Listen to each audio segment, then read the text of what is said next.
Hello and welcome back with my new video. My name is Samir from A1 Coaching और आज हमारे साथ है हमारी ex student one of my favourite student Ittika Shaheen Khan. और आज का जो हमारा टॉपिक है वो बहुत ही इंपॉर्टेंट टॉपिक है, क्योंकि आजकल के जो बच्चे हैं, जो कि स्टूडेंट्स हैं, चाहे वो 9th में हो, 10th में हो, 12th में हो, तो अक्सर उनके ऊपर प्रेशर बहुत ज़्यादा होता है एक्सपेक्टेशंस का। तो एक्सपेक्टेशन जो होती है, चाहे आप नीट की प्रिपरेशन कर रहे हो, चाहे आईआईटी की कर रहे हो, चाहे सीए की कर रहे हो, चाहे किसी भी बैकग्राउंड से आप किसी भी चीज़ की प्रिपरेशन कर रहे हो, तो उनके ऊपर एक प्रेशर और एक्सपेक्टेशन बहुत ज़्यादा हो जाता है। तो इस टॉपिक पर जो है चर्चा करना, डिस्कशन करना बहुत इंपॉर्टेंट है। तो इस पर सबसे जो कई अगर कर सकता है डिस्कशन, वो एक स्टूडेंट ही कर सकता है। तो इसके लिए मैंने बुलाया है अपनी one of my favourite student Ittika Shaheen Khan को, जो कि इन्होंने भी थोड़ा थोड़ा कुछ ऐसा फेस किया अपने स्टार्टिंग फेज में, चाहे वो क्लास 10th रहा हो या 12th रहा हो। तो उससे रिलेटेड ये कुछ कुछ चीज़ें हैं जो अपनी शेयर करेंगी, और कुछ क्वेश्चन है जो मैं शेयर करूंगा, ताकि आप लोग अगर ऐसा कुछ फील कर रहे हो तो आने वाले टाइम में ऐसा फील नहीं कर पाओ। तो सबसे पहले मैं वेलकम करना चाहूंगा इत्तिका शाहीन खान का। तो वेलकम है आपका इत्तिका। कैसा लग रहा है आपको? अच्छा लग रहा है। नर्वस तो नहीं है? नहीं।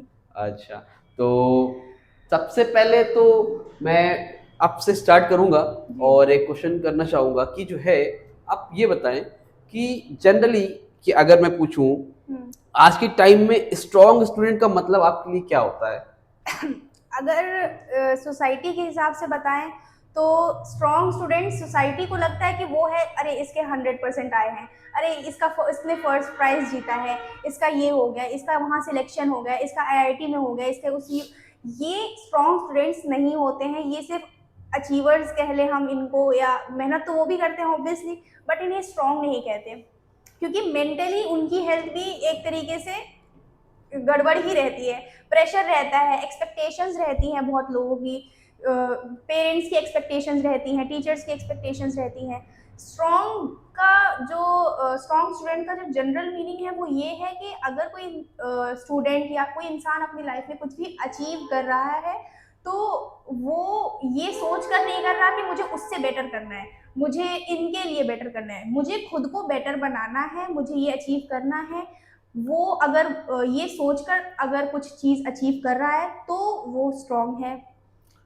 और क्या ऐसा होता है कि जो एक्सपेक्टेशंस होती है हमारे पेरेंट्स की, जी। कि और स्पेशली सोसाइटी के कंपैरिजन में लोग बोलते हैं हम्म। कि ये देखो उनका लड़का तो ऐसा कर रहा है, देखो उनकी लड़की तो ऐसा कर रही है। तो क्या आप यहाँ पर एक इस इंटरव्यू के थ्रू आप बताना चाहेंगे बाकी पेरेंट्स को भी, क्या इसका असर जो है बच्चों पर पड़ता है कि भाई उनको देखो, इनको देखो, इनको देखो? तो ऐसा क्या कहने से एक जो इमोशनल होता है बच्चा को थोड़ा, तो क्या उसके ऊपर बहुत ज़्यादा इफेक्ट पड़ता है इस चीज़ का?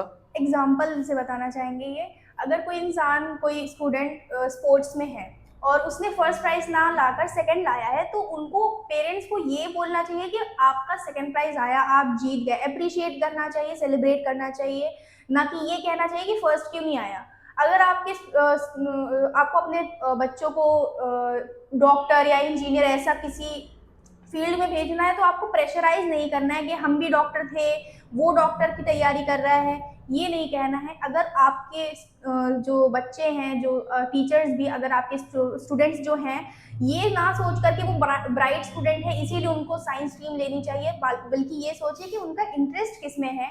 तो एक्सपेक्टेशंस रखना गलत बात नहीं है, लेकिन एक्सपेक्टेशंस जो थोपना है वो बहुत गलत बात है। तो एट लास्ट, मतलब इन शॉर्ट ये कहना चाह रहे हैं मैम कि जो है, जो भी हो, अब बच्चे का इंटरेस्ट जिस चीज में हो, वो चीज देखना चाहिए, ना कि उसको प्रेशराइज करना चाहिए। एक्सपेक्टेशंस हम रखते हैं, एक्सपेक्टेशंस हर एक इंसान से रखता है, पेरेंट्स से ऑब्वियसली एक्सपेक्टेशंस तो होंगी, बट एक्सपेक्टेशंस होना और अपने डिसीजंस अपने ही बच्चों पर थोपना, ये दो अलग चीज़ें हैं। एक्सपेक्टेशंस होती हैं कि हमारा बच्चा बेस्ट करे और लोग तारीफ करें, ये सारी एक्सपेक्टेशंस हैं, लेकिन एक्सपेक्टेशंस थोपना कि आप डॉक्टर ही बनेंगे, आपको अगर राइटर बनना है तो आप राइटर नहीं बन सकते, आप क्रिकेटर नहीं बन सकते, ये सारी चीज़ें जो होती है ये अपने डिसीजन थोपना होती हैं, और ये स्टूडेंट की मेंटल हेल्थ को जो है वीक करता है। ठीक है, तो इत्तिका ये बताएं जी। कि मार्क्स, रैंक्स और कंपैरिजन आपके इमोशंस को कैसे अफेक्ट करते हैं? मतलब से मार्क्स है, रैंक है और कंपैरिजन है, तो क्या ये चीज़ों को अफेक्ट करते हैं आपके इमोशंस को? इनिशियली हम बहुत खुश होते हैं कि हमारे इतने अच्छे आए। एज अ एवरेज स्टूडेंट, क्योंकि मैं टॉपर नहीं थी अपने स्कूल टाइम पे और अभी भी नहीं हूँ, तो मैं ये बहुत खुश हो जाती थी कि मेरे 70 आए, मेरे 75 आए, क्योंकि मैं एक्सपेक्ट करती थी 50-55, क्योंकि मैं एवरेज स्टूडेंट थी। बट घर पे जब मैं बताती थी तो बोलते थे कि सिर्फ 75 ही तो आए हैं, ये बहुत बड़ा तीर थोड़ी मार लिया। तो ये चीज़ जो है, ये थोड़ा लगता है कि हाँ यार, एसएसटी में थोड़े और अच्छे आ तो सकते थे। ऐसे मैं थोड़ा-सा बीच में रोकना चाहूँगा, एज़ अ टीचर जी, वैसे मैंने आपको ही पढ़ाया, जी। तो मैंने देखा कि आपके अंदर कैपेबिलिटी है और वो चीज़ आप कर सकती हैं। और कैपेबिलिटी है उस बिहाफ़ पे अगर मैंने आपको कोशिश किया कि आप ऐसा करें, तो उस पे क्या कहना चाहेंगे? क्योंकि अगर कैपेबिलिटी है लेकिन आप अपना एफ़र्ट नहीं दे रहे हैं, तो वहाँ पर तो आपके पेरेंट्स या आपके टीचर आपको प्रेशराइज़ तो थोड़ा-सा करेंगे ही ना। अगर प्रेशर नहीं होगा, तो कुछ नहीं होगा। अगर मैं आपका यहाँ इंटरव्यू ले रहा हूँ, तो मेरा भी कहीं प्रेशर होगा। हाँ, हाँ। तो मैं करना चाह रहा हूँगा। हाँ, तो प्रेशराइज़ नहीं करेंगे तो भी तो चीज़ें हैं ना। फिर तो बच्चे अपने ही मर्ज़ी से चलेंगे, उनको सही रास्ता तो हमें नहीं, दिखाना पड़ेगा। सही रास्ता दिखाना सर अलग चीज़ होती है। अगर आप ये बोल रहे हैं कि आपको ये पढ़ना है और एटलीस्ट आप अपनी पूरी कोशिश करिए जिससे आप अपना बेस्ट स्कोर करें, ये डिफरेंट चीज़ है। मेरा बेस्ट देकर मैं अगर 80 ला रही हूँ तो आपको जो है हमें कॉन्ग्रेचुलेट करना है और ये नहीं कहना है कि सिर्फ 80 आए हैं, ये बहुत बड़ी बात नहीं है। 85 भी आ सकते थे, 90 भी आ सकते थे। बट अभी वही सेम चीज़ है कि अगर रेगुलरली स्टूडेंट कोई भी टेस्ट हो रहा है, कोई भी चीज़ वो अचीव कर रहा है और पेरेंट्स अगर ये कह रहे हैं कि ठीक है, बहुत बड़ी बात नहीं है, तुमने कोई तीर नहीं मारा है, तुम्हें फर्स्ट आना चाहिए था, घोड़े नहीं है, स्टूडेंट्स हैं, बच्चे हैं, उनको फर्स्ट आना इज नॉट इम्पोर्टेंट। उनका बेस्ट देकर भी वो अगर सिर्फ बच्चा पास हो पा रहा है, आपको ये देखना है कि उसने मेहनत कितनी की है, क्योंकि वो सबको दिखता है सर। आप टीचर हैं, आपने मुझे पढ़ाया है और आपको ये दिखता है कि बच्चे ने मेहनत कितनी की है, रात भर जग के पढ़ाई की है या नहीं की है। अगर बच्चा मेहनत करके कम ला रहा है तो आप प्लीज़ उन्हें थोड़ा कॉन्ग्रेचुलेट करें, उनकी मेहनत को अच्छे से उनको गिफ्ट वगैरह दें, सेलिब्रेट करें। तो उससे मुझे याद आया कि मैंने आपके कम मार्क्स आने पे या जितने भी आए थे, उस पे मैंने आपको कांग्रेचुलेट किया था कि आपको बोला था ये क्या कर दिया तुमने, कैसे मार्क्स लेके नहीं, आए? आपने बोला था ठीक है, अच्छे हैं तो और बेटर हो सकते थे बट अच्छे हैं। और ये बोलना एक लगता है कि हाँ चलो ठीक है, मैंने मेहनत की, मेरे हिसाब से अच्छे आ गए।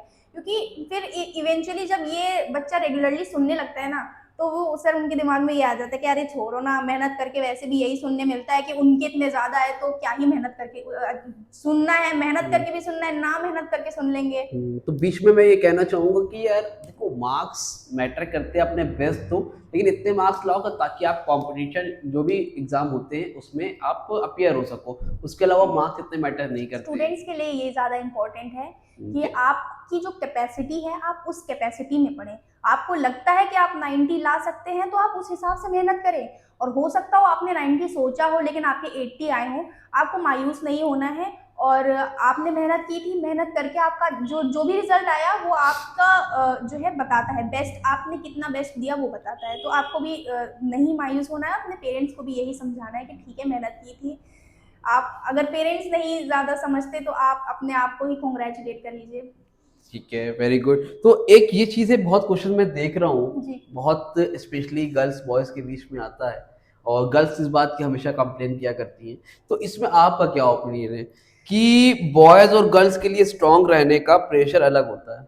क्या लड़की ऐसा है कि बॉयज़ और गर्ल्स के लिए स्ट्रॉन्ग रहने का प्रेशर अलग है आपके हिसाब से? जी, लड़कियों को स्ट्रॉन्ग तो कहते हैं कि ठीक है, लड़की है, रो सकती है और बच्ची है, ठीक है। लेकिन लड़कियों में प्रॉब्लम ये रहती है कि वो अगर पढ़ाई भी कर रही है ना, तो 2 रोटी बना दो फिर उसके बाद पढ़ाई करना, या चलो रोटी आजकल तो नहीं बनवाते, हम मुझसे तो नहीं बनवाते। लेकिन इतना कहते हैं कि पढ़ाई कर लो, एग्ज़ाम एग्ज़ाम अभी हो रहे हैं इसीलिए अभी तुमसे काम नहीं करवा रहे हैं, एग्ज़ाम खत्म हो जाएंगे तो तुमसे ज़रूर काम करवाएंगे। ये लड़कियों के लिए होता है। लेकिन एज़ अ बॉय मैं कहना चाहूँगा, एज़ अ बॉय अभी तो मेरी पढ़ाई पूरी हो गई है। जी। अभी हालाँकि एक आध डिग्री चल रही है, तो मेरा कहने का मतलब ये है कि यहाँ पर जो है एज़ अ गर्ल्स के पास ये होता है कि भाई नहीं पढ़ रहे तो करके शादी करा दी गई, ठीक है। उनकी होता है कि शादी करा दी, अच्छा लड़का देख लिया गया, और अच्छा लड़का भी उनको मिल जाता है अगर वो ठीक ठाक है तो, ठीक है। वर्से स्ट्रांग है या फिर लुक वाइज ठीक है तो उनको लड़का भी अच्छा मिल जाएगा। लेकिन अगर उसी के बॉयज है, आज की सोसाइटी में ये हो गया, उनके ऊपर क्या मेंटली प्रेशर है कि वो जॉब नहीं अच्छी मिली, काम अच्छा नहीं मिला, तो अब तो लोग उनको जो है इसी के बिहाफ पे देखते हैं। अब तो हाँ, तो वो पेट्रियार्की है ना, वो तो सोसाइटी नहीं बनाया है कि लड़की घर के लिए बनी है, लड़का उधर के लिए बना है। अगर लड़की अपने फ्यूचर में कुछ करना भी चाहती होगी तो उसके लिए एक्सपेक्टेड ही यही है कि घर में खाना बनाना आना चाहिए, भले ही वो बहुत अच्छी डॉक्टर हो, भले ही वो चांद पे चली जाए, घर पे खाना बनाना नहीं आता है तो वो लड़की अच्छी नहीं है। तो फिर मैं आज कहना चाहूँगा, आज से जितने बॉयज है भाई वो भी खाना बनाने के लिए सीखे, और इस चीज़ों को जो है थोड़ा सा अपने साथ लें, ताकि खाली ये नहीं लगना चाहिए कि खाली गर्ल्स ही खाना बना रही है। पहली बात तो ये कि खाना बनाना, घर का काम करना, ये कोई लड़का लड़के का काम नहीं है, ये बेसिक सर्वाइवल स्किल है। आपको ये सोचकर नहीं करना है कि ससुराल जाके करना पड़ेगा। ये सोचकर लड़कियों को सीखना चाहिए कि अगर अच्छी यूनिवर्सिटी में हो गया, अच्छी जगह नौकरी लग गई, तो हमें बाहर शिफ्ट होना है, वहां पर हमें अपने आप ही सर्वाइव करना है। इतना हमारे पास पैसा नहीं होगा कि हम मेड रखें, कुक रखें घर के काम के लिए। इनकी बात से मुझे एक सीख मिली है कि ठीक है, आज से मैं भी कोशिश करूंगा कि कुछ ना कुछ भाई बनाने की कोशिश करूँ। 2 दिन पहले मैगी बनाने की कोशिश की थी, हाथ कट गया था। अब देखते, फिर से ट्राई करते, देखते अब क्या करता है। खैर, जोक्स अपार्ट, अब से नेक्स्ट क्वेश्चन में करते हैं, ठीक है। क्या आपको किसी टीचर ने इमोशनली सपोर्ट किया है? एक्सपीरियंस बताओ।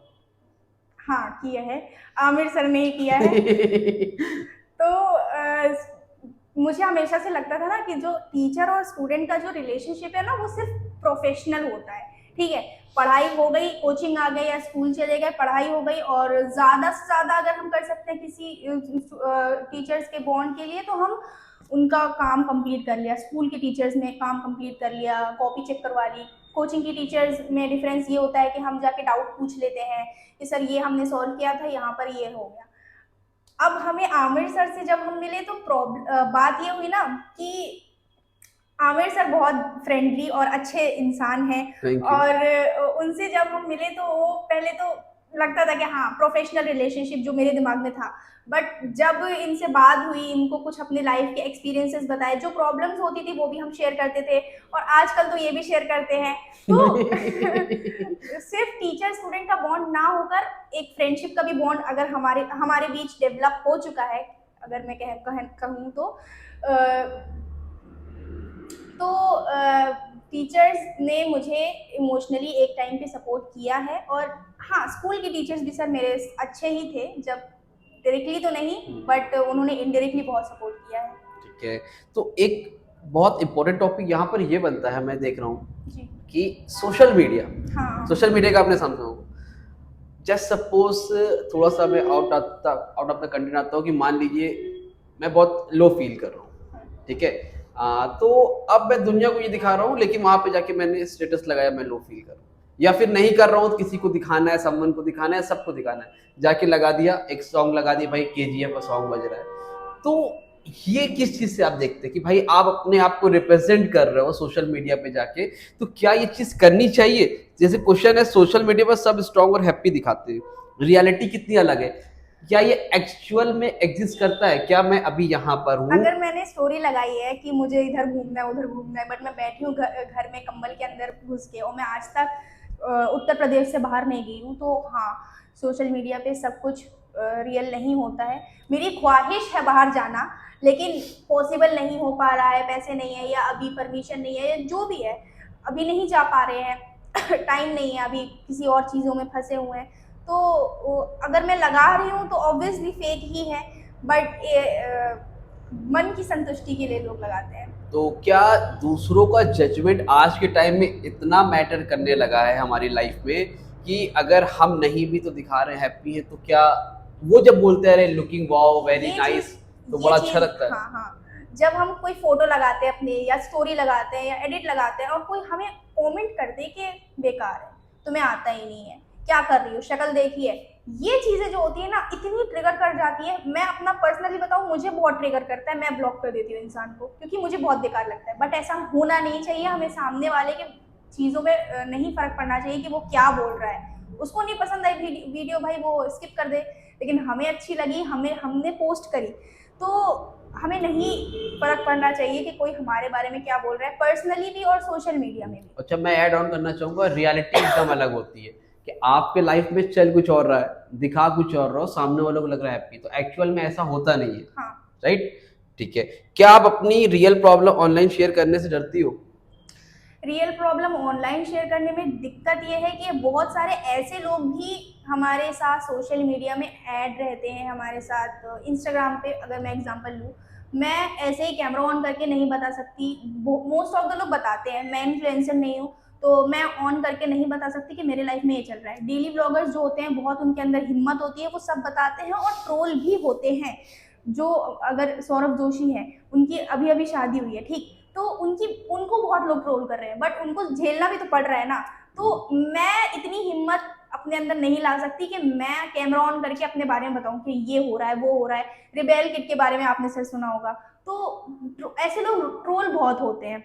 अच्छा, इस सवाल से मुझे क्या समझ में आता है कि मेरा पर्सनल ओपिनियन है, किसी को दिखाना ही क्यों है, बताना ही क्यों है, मेरी लाइफ है, मेरी पर्सनल लाइफ है, मेरी लाइफ में चल रहा है, तुम क्या करोगे देख के, राइट? हाँ, बट अगर आप कर भी रहे हो तो आपके अंदर इतनी हिम्मत होनी चाहिए कि जो ट्रोलिंग आपके पास आती है, जो हेट आता है, वो झेलना पड़ता है। क्योंकि हजार तरह के लोग हैं, हजार तरह की बातें हाँ। करेंगे, तो उनके ओपिनियन हमारे लाइफ को जज नहीं कर सकते। और अगर आप कमजोर हो, उनके इमोशन आपके उनके कुछ कमेंट्स आपको हर्ट कर रहे हैं, तो आप अपने लाइफ का डिसीजन चेंज कर लो, तो वो भी आपके लिए ठीक नहीं है। अगर आप इमोशनली वीक हो तो फिर वो चीज़ आपके लिए बिल्कुल भी नहीं है, राइट? जी। ठीक है, ओके। एक ये है copy hailing question positive direction में। जैसे अगर मैं पूछूं आपसे, आप स्ट्रेस हैंडल करने के लिए क्या हेल्दी चीजें करती हो? अगर जैसे आप हो, जी। आपको ये बोर्ड एग्जाम आने वाले हैं, आपको पता होगा। हाँ। अगर ये बोर्ड एग्जाम आने वाले हैं, हाँ। तो आप किस तरह से हैंडल करते हो इस चीजों को कि भाई आपके ऊपर बहुत स्ट्रेस है, तो आप क्या करते हो जिससे हैंडल हो जाए? मैंने तो देखा आप मुस्कुराते रहते हो। हमें तो स्ट्रेस होता ही नहीं, पता नहीं क्यों। एग्जाम है, चलो ठीक है, हाँ, ऐसा होना नहीं चाहिए। एग्जाम के लिए थोड़ा स्ट्रेस जरूरी है, बट मुझे नहीं होता, पता नहीं क्यों नहीं होता। ये चीज़ हमने हर बार नोटिस की है सर। कोई भी टेस्ट हो, अभी सेमेस्टर होके गए, मुझे नहीं फर्क पड़ता, एग्जाम है ठीक है। और पढ़ते भी हैं, ऐसा नहीं है नहीं पढ़ते, पढ़ती करते हैं, लेकिन मुझे ज़्यादा स्ट्रेस नहीं होता। बट जब भी स्ट्रेस होता है, एंग्जाइटी होती है किसी भी चीज़ को लेके, तो या तो गाने सुन लेंगे, अकेले बैठना मुझे पसंद है ज़्यादातर, और खुद से बातें कर लेंगे। यही सब चीज़ें हैं। अपने खुद से बातें करना इस मेरे लिए बहुत ही ज़्यादा, लोग समझते हैं कि अपने आप से कैसे बातें कर लेती है। मेरी मम्मी बोलती है ये पागल लड़की है क्या अपने आप से बातें कर लेती है। मेरी फ्रेंड्स बोलती हैं। I also saw. हाँ, बट अपने आप से बातें करना एक मेडिटेशन टेक्निक है। आप बातें कर रहे हैं, बहुत लोग नहीं कर पाते। तो आप थोड़ा हमें भी बताएं कि अपने आप से कैसे बातें की आप जाती मिरर है। में सामने जाके खड़े हो जाइए और कुछ भी सोचिए। ओवर थिंकर्स ये इजीली कर सकते हैं सर। आप ओवर थिंकर हैं बहुत ज्यादा। हाँ, तो आप जाके खड़े हो जाइए, या आप अपने रूम में बैठे हैं, बस इमेजिन करिए कि आप किसी से बात कर रहे हैं। बस आप बात करेंगे। और ओवर थिंकर की ये बात होती है कि वो अपनी बात इमेजिन करते हैं, वो ये भी इमेजिन करते हैं कि सामने वाला जवाब क्या दे रहा है। तो वही चीज़ जो आप दिमाग में सोचते हैं, या आप तेज आवाज में करिए। इसे ही खुद से बातें करना कहते हैं। बहुत डिफिकल्ट नहीं है इसमें, आपको सामने कोई इंसान बैठाने की जरूरत नहीं है। बस आप अकेले बैठे हैं, आप अगर बात कर सकते हैं किसी भी टॉपिक पे, कोई भी प्रॉब्लम चल रही है, जैसे अगर किसी की बिचिंग भी करनी है हमें, और हमें किसी और को जाके नहीं बताना है, तो हम ये भी हवा में कर सकते हैं। लेकिन आपने बोला आपको प्रेशर नहीं होता एग्जाम का, लेकिन पर्सनली मैं बताऊं, मुझे बहुत प्रेशर होता था, घर से भी प्रेशर था। और आज मुझे, यहाँ पर मैं आपको ले रहा हूँ इंटरव्यू, तो मैं बोलना चाहूँगा, आज मुझे पर्सनली अफसोस होता है इस बात का कि क्लास 6 था, क्लास 7 था, क्लास 8 था, मैंने इतना ज़्यादा क्यों पढ़ लिया। क्योंकि आज वो मार्क्स कहाँ है, वो रिजल्ट कहाँ है, पता नहीं। घर में जस्ट सपोज मुझे याद है, एक टाइम पे मेरे घर में इफ्तार था, इफ्तार पार्टी आप जानते होंगे। जी जी। तो घर में लोग काम करा रहे थे सारे। अब वो वहाँ पे लोग बिजी हैं, कुछ एंजॉय कर रहे हैं, कुछ वर्क करा रहे हैं।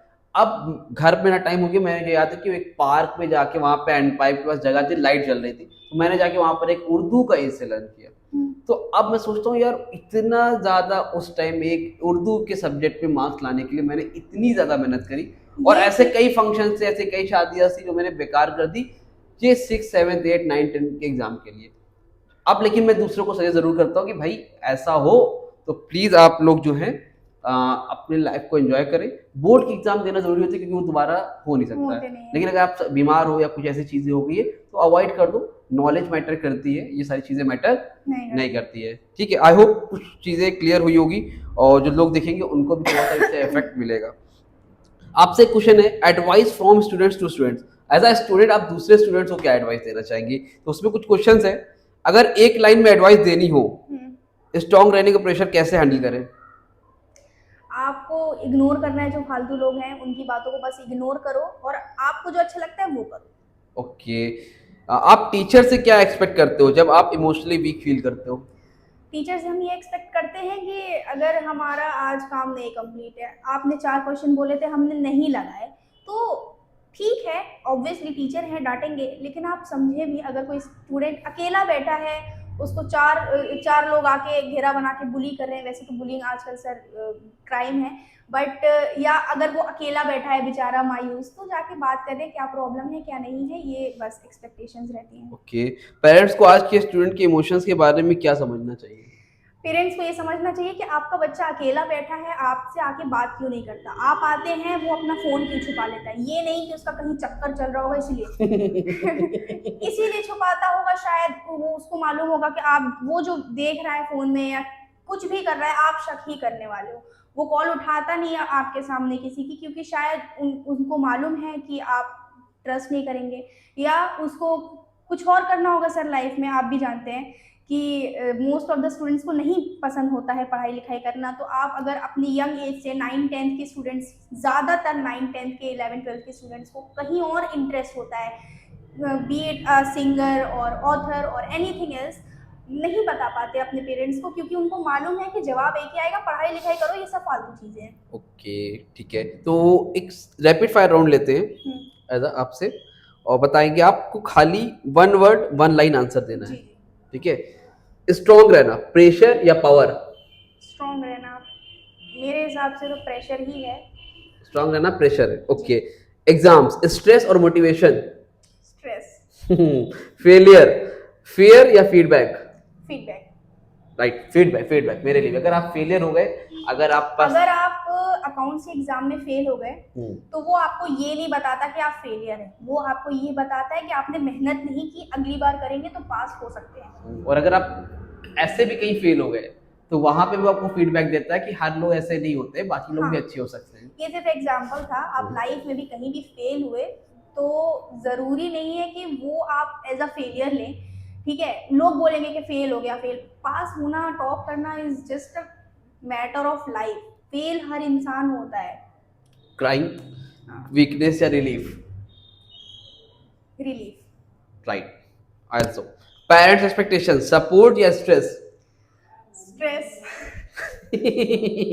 देख रहे होंगे पेरेंट्स लोग, ये कह रहे हैं पेरेंट्स की एक्सपेक्टेशन सपोर्ट या स्ट्रेस, के हिसाब से स्ट्रेस। ओके, टीचर्स, अंडरस्टैंडिंग या डिमांडिंग? मेरे टीचर्स तो बहुत अंडरस्टैंडिंग है। कंपैरिजन, पुश या पॉइजन? कंपैरिजन, पुश या पॉइजन?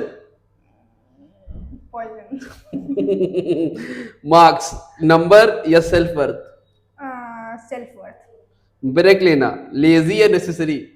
मैं मेरे लिए तो बहुत नेसेसरी है, बिना ब्रेक लिए मैं नहीं पढ़ाई कर सकती। मेंटल हेल्थ, इग्नोर्ड या important? Important. Very important, very very very important. Is most important. नहीं हो रही है पढ़ाई, छोड़ो, फेंको डस्टबिन में बुक्स, कोई जरूरत नहीं है पढ़ाई करने की, आराम की नींद लो 10-12 घंटे की, कोई आए उठाए दरवाजा लॉक कर दो। मेंटल हेल्थ बहुत इंपॉर्टेंट। लाइफ में कोई परेशान कर रहा है, उसको भी उठा के ब्लॉक कर दो। हाँ, कोई इंसान, कोई फ्रेंडशिप आपको बॉदर कर रही है, आप उनको भी ब्लॉक कर दीजिए। आपको ऐसे जगह पर, ऐसे एनवायरनमेंट में रहने की जरूरत ही नहीं है जहाँ पे आपको ऐसा फील कराया जा रहा है that you are not good enough.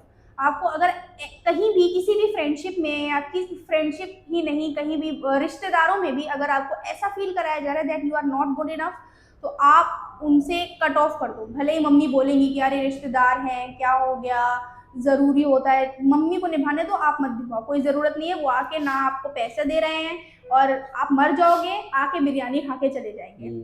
और एज अ स्टूडेंट आप क्लास 10 में, 11, 12 में, तो आजकल बहुत सी चीज़ों में एक्टिविटी लेने लगते हो, तो अगर कहीं पे मेंटल हेल्थ तुम्हारी खराब हो रही हो, तो उन चीज़ों को भी इनडायरेक्टली जो मैं बोल रहा हूँ उनको क्या कर दो, कट ऑफ कर दो, बाय कर दो। अपना पर्सनल एक्सपीरियंस बताना चाहेंगे। हमारे स्कूल में एक काउंसलर थे, तो उनका जब भी अरेंजमेंट लगता था ना स्कूल हमारे क्लास में, तो वो हमेशा कहते थे कि जो भी प्रॉब्लम्स हों, जो भी आपको चीज़ें बॉदर कर रही हों, वो आके आप मुझसे बात कर सकते हैं। मैं बहुत इंट्रोवर्ट स्टूडेंट थी, बट उस टाइम पे बहुत चीज़ें मुझे बॉदर कर रही थी। मैं चाहती थी कि मैं बात करूँ, बट फिर मैं अपने फ्रेंड से पूछती थी कि यार जाऊँ क्या, जाऊँ क्या? और वो कहती थी कि यार क्या ज़रूरत है, हम हैं ना, हमसे बात करो। और वो लोग कभी भी इस चीज़ पर फोकस नहीं करती थी कि क्या चीज़ मुझे बॉदर कर रही है। और आपको मालूम था शायद प्री बोर्ड्स में मेरे कुछ कम मार्क्स आए थे, जिसके वजह से मुझे ये फील नहीं हो रहा था कि मुझे और पढ़ना है, मुझे अगली बार अच्छा करना है। मुझे ये फील हो रहा था कि मेरी बेइज्जती हो गई, मैं फेल हो गई। मुझे ये बहुत ही बुरा लग रहा था कि लोग क्या सोच रहे हैं, मैं पढ़ती ही नहीं हूँ, मैं मोबाइल चलाती रहती हूँ। ये सब मुझे बहुत बॉदर कर रहा था। बट फिर इवेंचुअली अपने आप को खुद ही मैंने सपोर्ट करा है। तो ये चीज़ें हैं, अगर आपको लगता है कि आप कहीं से हेल्प मिल सकती है तो आप जाएं। जो स्कूल में काउंसलर्स होते हैं वो स्कूल में आजकल इसीलिए लगवाए जाते हैं, इसीलिए हायर किए जाते हैं ताकि आप बात करें। अगर नहीं है आपके स्कूल में, आपकी फ्रेंड्स हैं, आपके खुद के सिबलिंग्स है, भले ही यंगर सिबलिंग्स हो, आप बात करें। आपके नहीं आजकल सब पेरेंट्स बात कर सकते हैं, बट वो सिर्फ वही बात कर सकते हैं जो हमें लगता है कि हाँ वो डांटेंगे नहीं, मार नहीं पड़ेगी। लेकिन टीचर्स होते हैं, कुछ अच्छे टीचर्स भी होते हैं, उनसे आप बात कर सकते हैं। नहीं कर सकते तो आप खुद से ही बातें कर लीजिए, थोड़ा आपको अच्छा फील होगा। ठीक है। और एक लास्ट में आपसे पूछूंगा क्लोजिंग क्वेश्चन, जी। अगर आज आप ओपनली बोल सकते हो बिना जज हुए, हम्म। तो क्या आप कहना चाहोगे? मैं पेरेंट्स को कहना चाहूँगी कि अगर आपका बच्चा थोड़ा कंफ्यूज है 11th 12th, उसके बाद भी 9 10 11 12, वो 10th में भी कंफ्यूज है कि उसको कौन सी स्ट्रीम लेनी है, वो 12th में भी कंफ्यूज है कि उसको करना क्या है, बीकॉम बीएससी या ड्रॉप लेना है, क्या करना है, कंफ्यूज है, तो ये मत बोलिए कि तुम कभी इधर जाते हो, तुम कभी उधर जाते हो, लेक्चर मत देने लग जाइए। उसको बैठ कर पूछिए कि प्रॉब्लम क्या है। वो सेम चीज जाके चैट जीपीटी को बोलेगा कि ये चीज है और मेरे पेरेंट्स ये नहीं समझेंगे, इसलिए मैं ये बता नहीं रहा हूँ। हो सकता हो वो आपको वही चीज बता रहा हो क्योंकि उसको मालूम हो कि आप उसको उस चीज के लिए डांटोगे नहीं। अगर मैंने बोला कि मुझे प्रोफेसर बनना है तो मैं इसीलिए बोल रही हूँ क्योंकि मैंने चैट जीपीटी में ये पहले सर्च कर लिया है कि मेरे पेरेंट्स इसके लिए तो कभी नहीं मानेंगे, और मुझे मालूम है, मैंने एज्यूम कर लिया है। तो आपको पूछना है कि आप दिल से बताओ आपको क्या करना है, और अगर वो बता दे तो तब भी डांटना नहीं है कि अरे ये क्या, ऑथर बनना है, पागल हो क्या, ऑथर बनोगी, कितना मेहनत लगती है, और ये सारी चीजें नहीं बोलनी है। सपोर्ट करना है। आपको अगर लगता है कि नहीं कर पाएगी, वो फेल हो जाएगी, तो सपोर्ट करिए। उतना ही पैसा आप लड़कियों के दहेज में लगा रहे हैं, वही दहेज का पैसा आप थोड़ा सा उनकी करियर के लिए लगा देंगे, उनकी बुक पब्लिश हो जाएगी या उनका गिटार आ जाएगा या जो वो करना चाहती हैं वो हो जाएगा, तो शायद वो पास हो जाए। ओके, ठीक है। तो ये इत्तिका के ज़रिए हम लोगों ने आपके लिए कुछ पेरेंट्स को एक मैसेज भेजने की कोशिश करी। आई थिंक आप लोगों के लिए हेल्पफुल रहेगा। जो बच्चे देख रहे हैं वो भी देखें, जो पेरेंट्स हैं या गार्जियन है कोई भी है वो ज़रूर से देखें, और वीडियो अच्छी लगी हो तो इसको लोगों तक शेयर करें ताकि लोगों तक पहुंच सके। और इस तरह के बहुत से वीडियोस आपके लिए आते रहेंगे कंटिन्यूअसली, तो चैनल को सब्सक्राइब कर लें। और इत्तिका, थैंक यू सो मच, आपसे बात करके बहुत अच्छा लगा। और फिर हो सका तो इत्तिका से मुलाकात आपकी होगी। तब तक के थैंक यू सो मच।